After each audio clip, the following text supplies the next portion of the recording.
Espérait paraffer l'accord UE-Mercosur ce samedi.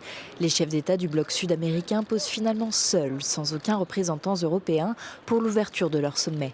Face à la colère des agriculteurs en Europe, notamment français et italiens, la signature du traité de libre-échange a été reportée. Le président brésilien, qui tenait à ce qu'il soit signé dans son pays, n'a pas caché sa déception.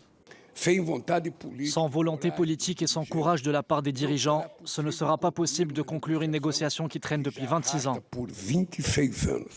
La présidente de la Commission européenne, qui avait elle-même envisagé une signature ce 20 décembre, reste confiante.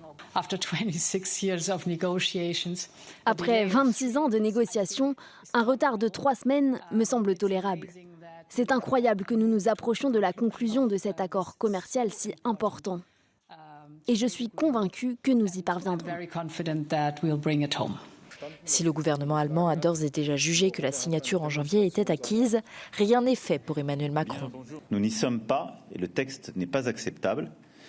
Et c'est ce qui a permis d'obtenir ce report. Maintenant, nous allons continuer de travailler.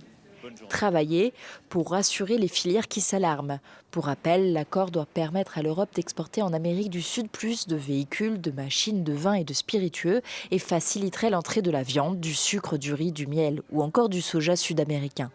Alors, le président français a 3 exigences. Une clause de sauvegarde en cas de déstabilisation des marchés agricoles, des clauses miroirs en matière de normes sanitaires et environnementales et des contrôles sanitaires accrus à l'importation.